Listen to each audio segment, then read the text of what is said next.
तो स्टूडेंट अभी नया टॉपिक देखते हैं। नया टॉपिक क्या पढ़ना है हमको? इंडियन इकोनॉमी, जिसे मराठी मीडियम में बोला जाता है भारतीय अर्थव्यवस्था। अब देखिए स्टूडेंट, कोई भी कंट्री के लिए उसका इकोनॉमी, उधर के लोगों को रोजगार देना बहुत ही इम्पोर्टेंट होता है। अगर उस देश की इकोनॉमी बराबर नहीं होगी तो वो देश का डेवलपमेंट नहीं होगा, ऐसे साफ साफ शब्दों में बोला गया है। मतलब इकोनॉमी, गुड इकोनॉमी या develop economy is equals to develop nation, ऐसा बहुत लोगों का, क्या जो भी अर्थशास्त्री लोग हैं उनका माना जाता है। अब देखिए यहाँ पे अर्थशास्त्र या इकोनॉमी मतलब क्या होता है? इकोनॉमी मतलब देश में सब चीज़ों का प्रॉपर अवेलेबिलिटी होना, मतलब हर लोगों के पास रोजगार होना। रोजगार ही आज के टाइम में सबसे इम्पोर्टेंट चीज़ है।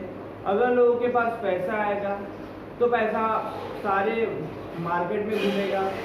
अगर ऐसा नहीं होता है कि पहले के टाइम में कैसा होता था कि बस एक ही आदमी, सोसाइटी का बस एक या कुछ ही चुनिंदा आदमी वेल्दी रहते थे। जब प्रॉपर इकोनॉमिक डेवलपमेंट नहीं था हमारे इंडिया में, तो बस कुछ ही लोग बहुत रिच रहते थे। वो लोग क्या करते थे, जो गरीब तबके के लोग हैं या जो कम पढ़े लिखे लोग हैं, उनको अपने पैसे के दबाव के नीचे उनको गुलाम बना लेते थे। तो इससे हमारे जो सोसाइटी थी उसमें बहुत ज़्यादा अनबैलेंस था।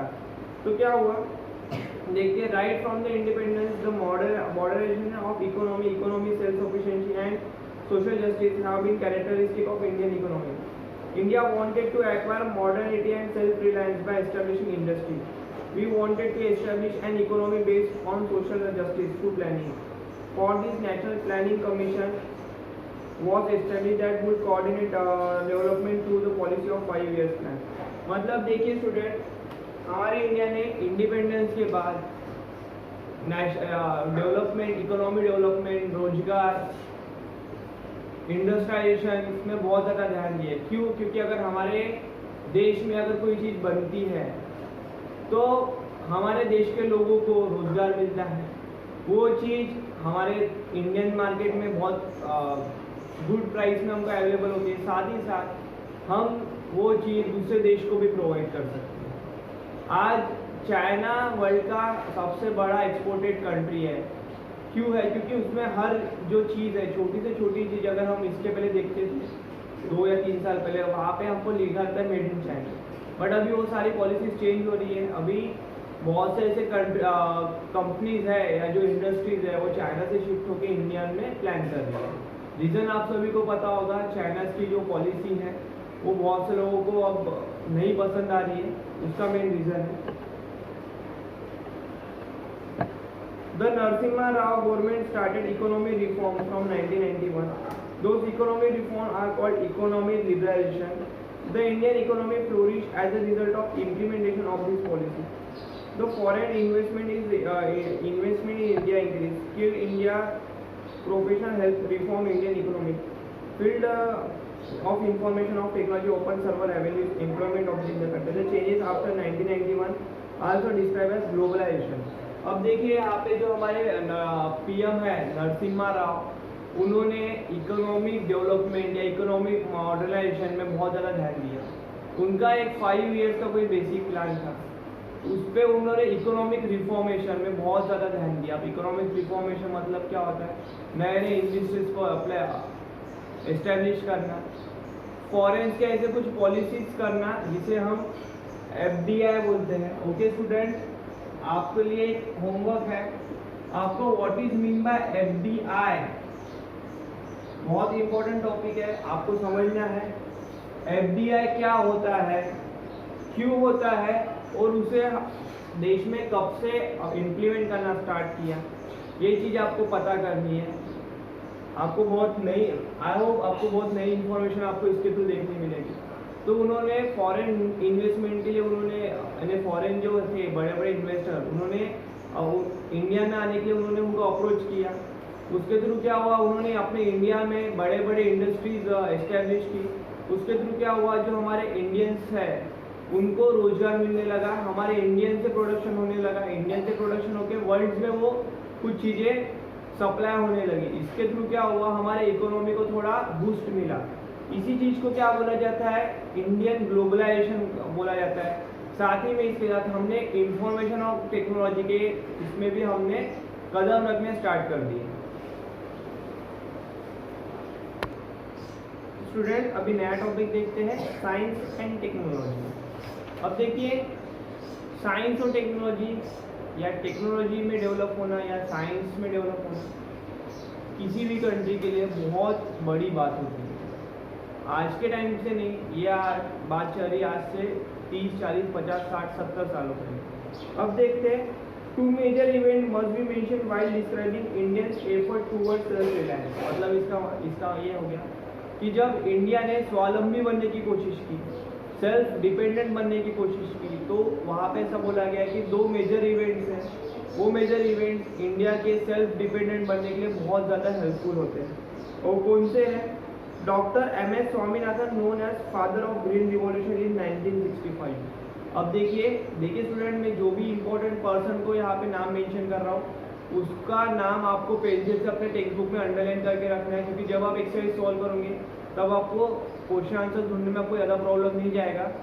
तो क्या बोला है, 1965 में डॉक्टर MS स्वामीनाथन, मैं एक बार यहाँ पे नाम लिख देता हूँ, 1965 डॉक्टर MS स्वामीनाथन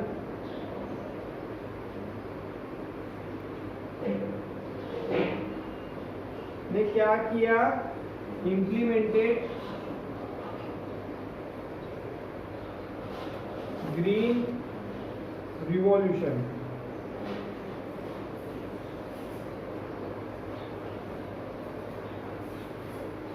जिसको हम मराठी में हरित क्रांति बोलते हैं।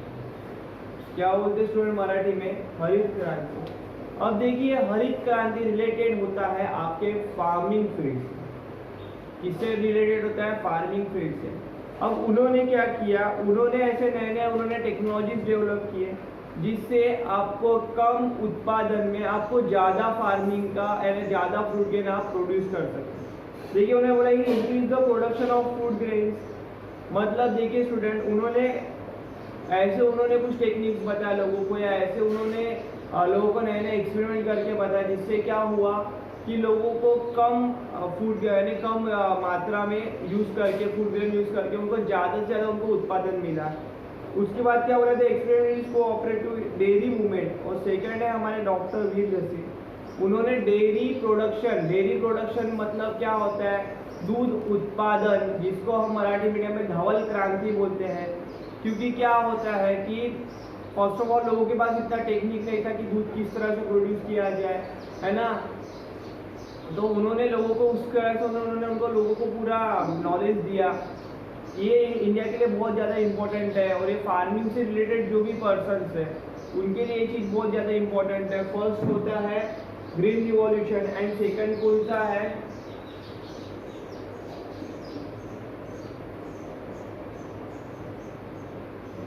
White revolution. अगर आपको इसके बारे में आपको ज़्यादा डिटेल में ढूंढना होगा तो आप गूगल करके देख सकते हो कि क्या एक्चुअल में क्या हुआ था ग्रीन रिवॉल्यूशन और एक्चुअल में क्या हुआ था व्हाइट रिवॉल्यूशन। फिर मैंने आपको शॉर्ट में तो डिस्क्राइब कर दिया है। India had made a lot of progress in the field of atomic energy and space research. Doctor Homi Bhabha led the foundation of Indian atomic power programme. देखिए, इंडिया ने तो ये क्या है, ये रिलेटेड फार्मिंग से कर दी, बट जब आती है टेक्नोलॉजी की बात या साइंस की बात, जब स्पेस रिसर्च सेंटर है, तो इंडियन एक साइंटिस्ट है डॉक्टर होमी भाभा, उन्होंने क्या किया, फाउंडेशन रखा और उन्होंने अपने इंडियंस को हेल्प की स्पेस रिसर्च में। ओके, उन्होंने लोगों को बताया कि आप एटॉमिक पावर का यूज़ या एटॉमिक चीज़ का यूज़ बस आप वॉर के लिए नहीं कर सकते हो, आप उसका अच्छा यूज़ भी कर सकते हो। As like pharmaceuticals, produce electricity and defence. तो उन्होंने लोगों को बस ये पहले क्या था कि एटॉमिक एनर्जी मतलब क्या होता था कि वो लोग बस वॉर के दृष्टिकोण से देखते थे, बट उन्होंने क्या किया, उसका यूज़ कुछ अच्छे चीज़ों के लिए भी करके उन्होंने लोगों का दृष्टिकोण उस चीज़ के लिए चेंज किया। Space technology. In 1975, first satellite Aryabhat was launched. Today, India has successful space program, and many satellites have been launched under this program. India has also made considerable advancement in the telecom sector. अब देखिए 1975 में हमारा first satellite Aryabhata जिसका नाम है वो launch किया गया। आज आप देख रहे होंगे कि हम स्पेस टेक्नोलॉजी या स्पेस रिसर्च में हम बहुत ज़्यादा वर्ल्ड के एकदम हम टॉप में है, या हम वर्ल्ड जितने भी कंट्रीज हो गए टॉप में, हम उनको एक कड़ी टक्कर दे रहे हैं। ये सब किस वजह से हुआ? आज से कुछ साल पहले जैसे कि आज एक होमी भाभा जैसे साइंटिस्ट थे, उन्होंने फाउंडेशन दिया, उन्होंने अभी के साइंटिस्ट को राह दिखाई, और अभी के साइंटिस्ट उन्हीं के राह पे चल के हमारे देश का नाम आगे कर रहे हैं। तो स्टूडेंट नया टॉपिक देखते हैं। टॉपिक का नाम है चेंज इन सोशल फील्ड, जिसे मराठी में बोलते हैं सामाजिक क्षेत्रातील बदल। अब देखिए सोशल फील्ड में हमने टेक्नोलॉजी में डेवलप कर दिया, साइंस में ये हो गया, वाइट रिवॉल्यूशन, ग्रीन रिवॉल्यूशन आ गया, बट सोशल फील्ड में डेवलप होना मतलब देखिए स्टूडेंट सोशल फील्ड, मैं शॉर्ट में आपको एक पैराग्राफ समझा देता हूँ। सोशल फील्ड में डेवलपमेंट होना मतलब हमारे समाज के कुछ ऐसे घटक है जिसमें उस टाइम में चेंजेस लाने की बहुत ज़्यादा ज़रूरत थी। फर्स्ट ऑफ ऑल सबसे इम्पोर्टेंट फैक्टर है वो है वुमन एम्पावरमेंट का। मतलब अगर मैं शॉर्ट में आपको समझा दूँ कि आज से कुछ साल पहले 50, 50 और 60 ईयर्स आगे जब आज जस्ट हम इंडिपेंडेंस हुए थे, तब वुमन एम्पावरमेंट मतलब महिला सशक्तिकरण ये जीरो था। इसका मतलब ऐसा होता था कि उस टाइम के लोगों का यही मेंटेलिटी था कि वुमन का काम है बस अपना घर संभालना और अपने बच्चे संभालना। बट क्या हुआ, धीरे धीरे लोगों ने या कुछ समाज सेवक थे, उन्होंने वुमन एम्पावरमेंट के लिए उन्होंने बहुत फोर्स किया, उन्होंने लोगों को मानसिकता बदलने की कोशिश की। उसके थ्रू क्या हुआ, आज आप देख रहे होंगे कि हर एक जगह में आपको वुमेन्स का इंटरफेरेंस मिल रहा है। वो हमारे सोसाइटी को डेवलप करने के लिए बहुत इंपॉर्टेंट फैक्टर होता है।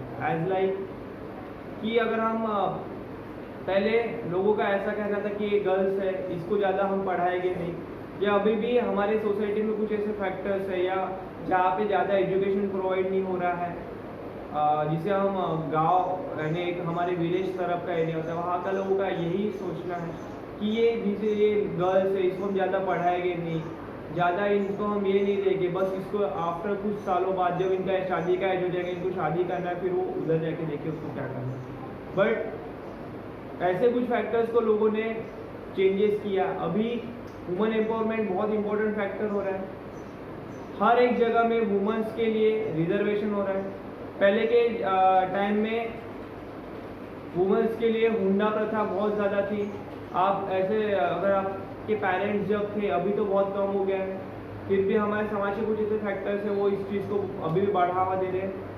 हुंडा प्रथा जिसको इंग्लिश में डॉरी बोलते हैं, यानी वुमेन्स को शादी करने के लिए यानी शादी के लिए आपको उनको ज़्यादा पैसे देने पड़ते थे, दहेज देना पड़ता था, जिसे हम दहेज प्रथा भी बोलते हैं। अभी वो प्रथा टोटली चेंज हो गई है।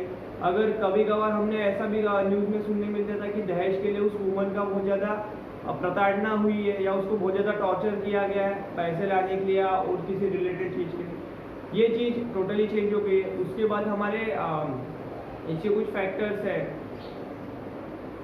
As like casteism. हमारे इंडिया में आज से 100-150 साल पहले कास्टिज्म ये फैक्टर बहुत ज़्यादा इंपॉर्टेंट यानी बहुत ज़्यादा इंपॉर्टेंट है नहीं बोलेंगे, बहुत ज़्यादा एक गलत फैक्टर था। इसके थ्रू क्या होता था, जो अपर कास्ट वाले लोग हैं वो लोअर कास्ट वाले लोगों के साथ क्या करते थे, उन दोनों में इनबैलेंस था। तो उस समय लोगों ने कुछ इस तरह से उन्होंने आफ्टर इंडिपेंडेंस लोगों ने इस तरह से कुछ हमारे समाज सेवी थे, उन्होंने जो डॉक्टर अंबेडकर उन्होंने संविधान लिखा उसमें उन्होंने ये जो लोअर कास्ट वाले लोग हैं उन्होंने उनके डेवलपमेंट के लिए बहुत ज़्यादा ये की कोशिश की और अभी उनका डेवलपमेंट हुआ भी है। उन्होंने उनके लिए रिजर्वेशन, बैकवर्ड रिजर्वेशन का उन्होंने एक मुद्दा रखा था, वो मुद्दा पास हुआ है। अभी भी आप देखते होंगे कि हर ऑफिस में हर कास्ट को कुछ गवर्नमेंट ऑफिस की अगर मैं बात करूँगा वहाँ पे एक जगह आरक्षित रहती है जिसे हम रिजर्वेशन कहा जाता है। उन्होंने कुछ ऐसे एक्ट्स पास किए जिसको हम एट्रोसिटी एक्ट्स बोला जाएगा।